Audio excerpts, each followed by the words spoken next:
अस्सलाम वालेकुम, welcome back जी। अच्छा, लास्ट सेशन के अंदर हम लोगों ने बात की थी एजम्पशन की। हमने क्या बात की? कोई भी आर्गुमेंट जो होता है उसके क्या पार्ट्स होते हैं? एक होता है प्रेमिस, एक होता है कंक्लूजन। और प्रेमिस और कंक्लूजन जो है वो किसी एजम्पशन की बेस के ऊपर होते हैं जो कि वो स्टेटमेंट ने अपने बैक एंड पे एज्यूम किया होता है। तो हमने एजम्पशन के ऊपर काफ़ी क्वेश्चंस कर लिए। अभी हम एक क्वेश्चन देखने जा रहे हैं जो कि वीकनिंग। ठीक है, ये टाइटल क्या है क्या नहीं है, कोई इसके नोट्स वोट्स बनाने की ज़रूरत नहीं है। जैसे असम्पशन है, वीकनिंग है, आगे इन्फ्रेंस वगैरह हो गया। सही है, कहानी एक ही है। ठीक है, वो कहानी हम समझेंगे, अंग्रेज़ी अगर आती है तो कहानी भी हमें आती है। तो इस चीज़ को देखने की ज़रूरत नहीं है, कोई डिफरेंट टॉपिक है, कहानी वही वाली है। ठीक है, अच्छा जी, वीकेंड अब क्या है? होगा क्या? एक आपको आर्गुमेंट दिया गया, ठीक है, उसका प्रेमिस, कंक्लूजन, एजम्पशन सारी चीज़ें दी हुई हैं। अब ये पूछा जाएगा कि यार कौन सी एजम्पशन जो है इस पूरी जो पीछे वाली कहानी है, आर्गुमेंट है, उसको वीक कर देगा। बस सिंपल सी कहानी है। एक एग्जांपल देख लेते हैं, समझ आ जाएगी। एग्जांपल क्वेश्चन हमारे पास क्या है? द रेट ऑफ, एक स्टेटमेंट है, स्टेटमेंट आई हुई है, the rate of violent crime in this state is up 30% from last year. ठीक है, मतलब कि क्राइम रेट एक जगह का जो है वो 30% से इंक्रीज कर गया है। ठीक है जी। अच्छा, the fault lies entirely in are court system, हमारा जो कोर्ट सिस्टम है उसकी सारी की सारी गलती है। Recently our judges sentences have been so lenient that criminals can now do almost anything without fear of a long term prison। मतलब हमारे जजेस ने जो सज़ाएं लिखनी होती है वो इतनी लीनियंट कर दी हैं, इतनी इजी कर दी हैं, आसान कर दी हैं, कम कर दी हैं कि क्रिमिनल्स जो हैं वो अब कोई भी क्राइम जो है वो आराम से कर देते हैं, क्योंकि उनको फियर ही नहीं होता कि हमें जो है लंबे अरसे के लिए जो है जेल में भेज दिया जाएगा। ठीक है, ये एक स्टेटमेंट है, यहाँ से लेकर यहाँ तक जो है एक स्टेटमेंट है। अब आर्गुमेंट आगे क्या आता है? तो argument above would be weekend if it were true that. तो अब हमने ये देखना है कि ये आर्गुमेंट एग्जैक्टली है क्या। आर्गुमेंट, सबसे पहले हम स्टेटमेंट में आर्गुमेंट निकालने की कोशिश करेंगे। आर्गुमेंट सिंपल सा क्या है कि भाई किसी भी जगह का एजम्पशन हो गया या आर्गुमेंट हो गया, जो भी है। ठीक है, अच्छा, the rate of violent crime 30% से अप है और जजेस के ऊपर उसका फॉल्ट डाला गया है। तो इसका मतलब ये है कि बोला गया है कि अगर जजेस जो हैं लीनियंट हो जाएं, जजेस बिकम लीनियंट। सही है, ये अगर आपका प्रेमिस होगा तो इसका मतलब ये होगा कि आपका कंक्लूजन क्या है कि crime rate will go up. सही है, इसके ऊपर कोई दो राय तो नहीं है। सही है, यही वाली बात हो रही है। ठीक है, कि हमारा कोर्ट सिस्टम खराब है, जजेस ने अपनी सेंटेंसेस वो लीनियंट कर दिए हैं, जिसकी वजह से क्राइम रेट बढ़ गया है। ठीक है, यही बात है। अब नीचे जो है आपके पास जो है 5 ऑप्शन दी गई है। 5 ऑप्शन के अंदर हम लोगों ने ये देखना है कि यार ऐसा कौन सा, मतलब 4 आर्ग्यूमेंट ऐसे हैं जो कि ये वाली जो हमारे पास जो स्टेटमेंट है इसको स्ट्रॉन्ग करेंगे, स्ट्रेंथन करेंगे, या हो सकता है कुछ भी ना करें। ठीक है, ये बिल्कुल न्यूट्रल हो। एक आर्ग्यूमेंट इनमें से ऐसा है जो कि इस वाले आर्ग्यूमेंट को, ये जो हमारी स्टेटमेंट है, इसको पकड़ के वीक बना देगा, तोड़ देगा। ठीक है, अब आप पॉज करके अगर खुद से अगर ऑप्शंस को अगर गो थ्रू करना चाहते हैं तो by all means be my guest करें। और फिर वापस आकर देखें कि राइट ऑप्शन क्या है और मेरा थिंकिंग प्रोसेस का क्या था। ठीक है, चलें जी, मैं ऑप्शन ए को देखता हूँ। ऑप्शन ए क्या है?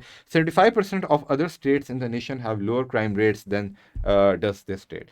अब देखें जी, दूसरी स्टेट के अंदर क्या क्राइम रेट हो रहा है, क्या नहीं हो रहा, इसका हमारे इस वाले आर्ग्यूमेंट से कोई लेना देना नहीं है। ठीक है, तो इसलिए ऑप्शन ए सीधी सी बात है, गलत है। तेज से हम देख रहे हैं ऑप्शन बी को देखें। Grey colour crime in this state has also increase over 25% the last year. हमारी स्टेटमेंट में कहीं पर भी बात नहीं लिखी हुई।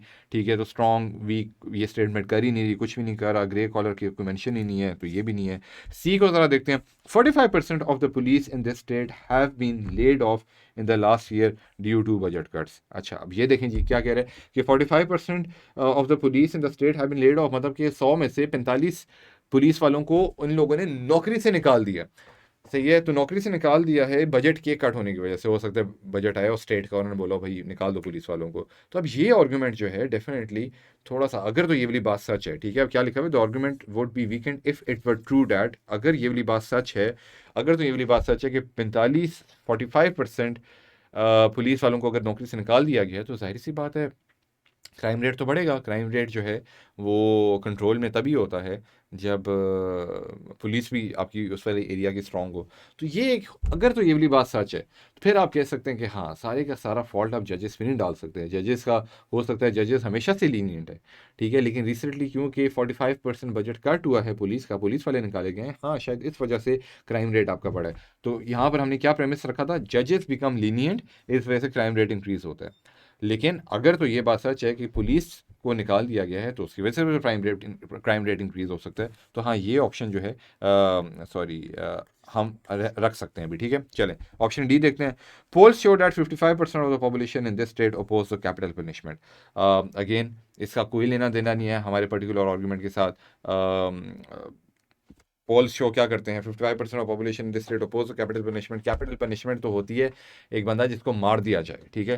तो अगर तो एक पर्टिकुलर पॉपुलेशन अगर अगेंस्ट है किसी भी चीज़ से, एक कैपिटल पनिशमेंट से जिसमें चोर को या क्या नाम है आई डोंट नो जिसे कत्ल किया होता है उसको मार दिया जाए, तो उसका कोई ताल्लुक इस बात से नहीं है। वाई? बिकॉज अगेन अगर हम एक बंदा ये आर्ग्यू करे कि यार नहीं सर हमारा आप बात गलत कर रहे हैं, क्योंकि अगर किसी जगह की 55% पॉपुलेशन ये कह रही है कि कैपिटल पनिशमेंट नहीं होनी चाहिए, तो इसका मतलब है कि दैट इज़ द रीज़न कि शायद उसकी जो गवर्नमेंट है उसने कैपिटल पनिशमेंट को ख़त्म कर दिया है, जिसकी वजह से जजेस जो हैं वो लीनियंट हैं, जिसकी वजह से क्राइम रेट ज़्यादा है। तो ये पॉपुलेशन का कैपिटल पनिशमेंट अपोज करना है कि जिसकी वजह से आपका जो क्राइम रेट है वो ज़्यादा हो रहा है। तो मैं ये कहूँगा कि देखें जी, स्टेटमेंट को अगर आप दोबारा से देखें गौर से, तो उसमें क्या लिखा हुआ है कि जजेस की जो सेंटेंसेस हैं वो लीनियंट हो गई हैं, नंबर वन। सही है। कौन सी सेंटेंसेस? जिसके अंदर आपके जो जिन्होंने क्राइम करने होते हैं वो लॉन्ग टर्म प्रिजन के अंदर जाने की बात करें। तो कैपिटल पनिशमेंट और लॉन्ग रन प्रिजन में बहुत ज़्यादा फ़र्क है, ठीक है। सो ये दोनों चीज़ें सेम नहीं है। तो अगर 55% लोग जो हैं वो कैपिटल पनिशमेंट के अगेंस्ट है, दैट डज नॉट मीन कि 55% लोग जो हैं वो लॉन्ग टर्म प्रिजन के अगेंस्ट हैं। तो क्योंकि दोनों बातों में बहुत फ़र्क है, कैपिटल पनिशमेंट और लॉन्ग रन प्रिजन में बहुत फ़र्क है, तो इसलिए ये दोनों बातें एक दूसरे के साथ नहीं जाती। तो इसलिए ऑप्शन डी भी गलत आपका यहाँ पर हो गया। ऑप्शन ई को देखें। The state has hired new जजेस in the last year to compensate for the deaths and retirements. Again ये भी नहीं बैठ रहा, क्यों? क्योंकि देखें नंबर वन ये स्टेटमेंट के साथ जा नहीं रहा, ठीक है। जो हमारा आर्गूमेंट है भाई, अगर तो स्टेट ने न्यू जजेस हायर किए हैं तो उससे क्या फ़र्क पड़ रहा है। और इनफैक्ट पहली बात तो ये उन्होंने लिखा है न्यू जजेस किया है टू कंपनसेट, मतलब कि अगर फॉर एग्जांपल पहले आपकी स्टेट में 100 जजेस से 100 में से 20 अगर रिटायर हो गए तो फिर 80 रह गए, तो अब क्या किया है कि 80 के अंदर आपने नए जजेस को प्लस किया है, तो आप दोबारा 100 के ऊपर लाने के लिए तो आपने कंपनसेशन किया। पहले भी 100 था, अभी भी आपके पास 100 जजेस ही हैं। तो ये कुछ नहीं, मतलब यहाँ पर फॉर एग्जांपल एक बंदा स्टेटमेंट ये दे सकता था, आप ये कह सकते थे सर हमार नहीं, आप दोबारा से गलत कह रहे हैं। नहीं, जजेस जो थे वो पहले भी थे, ठीक है। अब और जजेस डाल दिए हैं, ठीक है। तो जजेस अगर और डाल दिए हैं तो इसका मतलब है कि आई डोंट नो उसका कोई ना कोई इफेक्ट होगा क्राइम रेट इंक्रीज होने पर, कि क्या नाम है जो नए जजेस आए हैं वो ज़्यादा लीनियंट हो गए हैं, समथिंग लाइक दैट। तो ऐसी कोई कहानी नहीं हो रही। पुराने जजेस जो निकले हैं उनकी जगह के ऊपर नए जजेस आए हैं, तो ऐसा नहीं है कि जजिंग क्राइटेरिया जो है वो बड़ा कोई अच्छा हो गया या ख़राब हो गया वगैरह वगैरह। तो ये बड़ी एक न्यूट्रल सी स्टेटमेंट है, तो स्टेटमेंट ई भी नहीं है। तो बच बचा के हमारे पास स्टेटमेंट सी रह जाती है, विच एक्सप्लेन्स कि हाँ यार पुलिस के कम होने की, अगर तो इस सच है कि पुलिस कम हुई है तो इसका मतलब है कि हमारा जो आर्ग्यूमेंट है वो वीक हो गया है, ठीक है। क्राइम रेट जो है वो इंक्रीज हुआ है ना सिर्फ जजेस के लीनियंट होने की वजह से बल्कि पुलिस को भी निकालने की वजह से। तो बड़ा सिंपल सा क्वेश्चन था, ठीक है। आर्ग्यूमेंट वीक कैसे हो सकता है? जल्दी से एक और एग्जांपल देख लेते हैं, ठीक है। Our work proves to be successful. एक कंपनी है वो कह रही है कि हमारा काम जो बड़ा सक्सेसफुल है। In the past 1 year, each of our 5 clients has experienced fastest growth in their history. Therefore, if your company wants to grow, do not hesitate to call GNG since we are the solution. ठीक है। अब यहाँ पर अब ये एक statement है। Statement क्या आर्गूमेंट दे रहा है? स्टेटमेंट ये आर्गूमेंट दे रहा है सिंपल सा कि यार हम GNG हैं, ठीक है। अगर तो आप GNG के पास अगर आप आएंगे काम कराने के लिए, ठीक है, GNG work with you, this will explain what? This will explain कि you will grow, your company will grow, in other words, ठीक है। मेक सेंस, ठीक है। ये बात है, ठीक है। अगर आप इस वाली स्टेटमेंट को पकड़ें, ठीक है। Therefore if your company wants to grow, अगर ग्रो करना है तो हमें कॉल करने की जरूरत नहीं है, हमें कॉल करने की जरूरत है आपको, क्योंकि हम आपको ग्रो करने में हेल्प करेंगे, ठीक है। अब क्वेश्चन ये है, which of the following if true seriously jeopardizes the validity of the argument by the speaker above. सही है। आगे जो आपकी 5 स्टेटमेंट है इनमें से ऐसी कौन सी वाली बात है जो कि अगर सच निकली तो आपका जितना भी आर्गुमेंट है वो सारे का सारा ये जो जितना भी आर्गुमेंट हमने यहाँ पे बनाया था ये खत्म हो जाएगा, ठीक है। Option number A, most of the consultants and GNG hold MBA degrees. अब बताएं जी इसका क्या ताल्लुक है? MBA डिग्री अगर किसी ने होल्ड की हुई है तो इसमें कोई बुरी बात नहीं है मेरे ख्याल से। अगर डिग्री होल्ड की हुई है तो ये तो मेरे ख्याल से स्ट्रेंथन कर देगा आर्गुमेंट को। लेकिन अगर एक्चुअली आप देखें तो ना ये स्ट्रेंथ कर रहा है ना वीक कर रहा है, क्योंकि हो सकता है बहुत सारे उसमें इंजीनियर्स हों कंसल्टेंसी फर्म में जो कि हेल्प करती हो कंपनीज को ग्रो करने में, तो इंजीनियर्स के पास तो ज़रूरी नहीं एमबीए हो, ठीक है, लेकिन अगर एमबीए हो भी तो वो तो स्ट्रेंथन करेगा, ना कि वो जियोपर्टाइज करेगा। जियोपर्टाइज का क्या मतलब होता है? To put anything into danger, to put to weaken something, तो वीक तो करेगा नहीं, ठीक है, तो इसलिए ऑप्शन ए हो नहीं सकता। ऑप्शन बी क्या? Even without the help of GNG the 5 clients of GNG will achieve the same growth rate in sale. हाँ, अगर ये भी बात सच है फिर ये तो मेरा आर्गुमेंट खराब कर रहा है कि अगर जीएनजी की हेल्प ना भी होती फिर भी ये 5 कंपनीज ग्रो करती, तो इसका मतलब हुआ कि ये जो इन्होंने लिखा हुआ है कि इन्होंने जो आर्गुमेंट की बेस रखी हुई थी वो क्या थी कि हमारा काम बड़ा सक्सेसफुल है, पिछले 1 साल में 5 कंपनीज ने, जो 5 कंपनीज जितनी भी हमारे पास कंपनी थी, each of them the 5 companies each of them experience the fastest growth rate in their history. तो अब अगर कोई बंदा अगर ये स्टेटमेंट अगर देता है कि अगर आपकी जीएनजी की हेल्प ना भी होती फिर भी कंपनी आगे चली जाती, तो जाहिर सी बात है ये मेरा आर्गुमेंट खराब कर देगा, क्योंकि मेरा आर्गुमेंट सारा स्टेक इस चीज़ के अराउंड करता है कि जीएनजी अगर होगा तो आपकी कंपनी ग्रो करेगी। तो इस वाली स्टेटमेंट को मैं फिलहाल रोकता हूँ। अच्छा, सी देखते हैं। GNG is one of the 5 leading management consultant companies. मुझे इससे कोई फर्क नहीं पड़ा वो फर्स्ट 5 में हो, फर्स्ट 10 में हो, फर्स्ट 15 में हो, 30th नंबर की कंपनी हो, इससे ये साबित नहीं होता कि यार उस कंपनी के साथ काम करके आपकी ग्रोथ होगी कि नहीं होगी। हो सकता है वो 30th नंबर की कंपनी हो, लेकिन फिर भी अगर वो किसी कंपनी के साथ काम करे तो वो कंपनी ग्रो कर सकती है। तो ऑप्शन सी भी गलत है।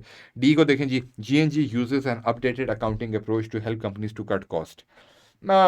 स्टेटमेंट में कहीं पर बात नहीं हुई।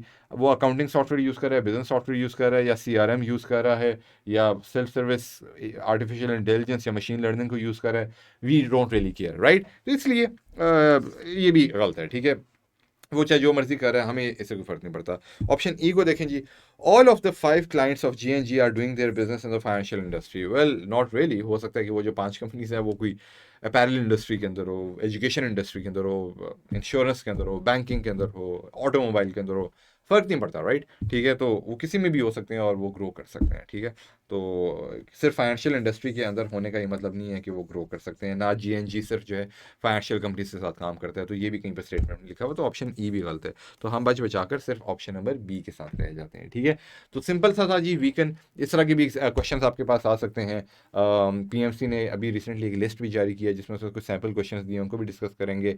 वो सारे क्वेश्चंस जब मैंने देखे तो मुझे ये वाली फील है कि we are right on point. हम जिस तरह की, जिस क्वालिटी के हम क्वेश्चंस करें, जिस क्वालिटी की चीज़ें हम पढ़ रहे हैं, अगर हम उसको अगर अच्छे से पढ़ लें तो जो लॉजिकल रीजनिंग पीएमसी वाला है वो हमारे लिए हलवा होगा, वो कुछ भी नहीं होगा, ठीक है जी। तो ना हम बहुत ज़्यादा डिफिकल्ट, क्योंकि 7 बैंड्स होते हैं, 7 लेवल्स आप समझ लें या 8 लेवल्स आप समझ लें जो क्रिटिकल रीजनिंग लॉजिकल थिंकिंग के अंदर होते हैं।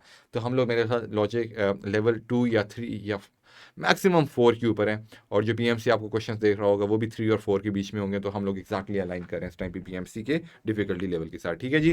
कितने 13 मिनट हो गए इस लेक्चर के लिए, काफ़ी है जी। आगे हम जो है कुछ और इंटरेस्टिंग क्वेश्चंस करेंगे, और आगे के जितने भी लेक्चर हैं वो सारे क्वेश्चंस के अराउंड है और एग्जांपल्स के अराउंड है, और कोई उसके अंदर इंशाल्लाह बातें आपको नजर नहीं आएंगी, ठीक है जी। I hope you thoroughly enjoyed this lecture. See you in the next lecture इंशाल्लाह। अल्लाह हाफिज़।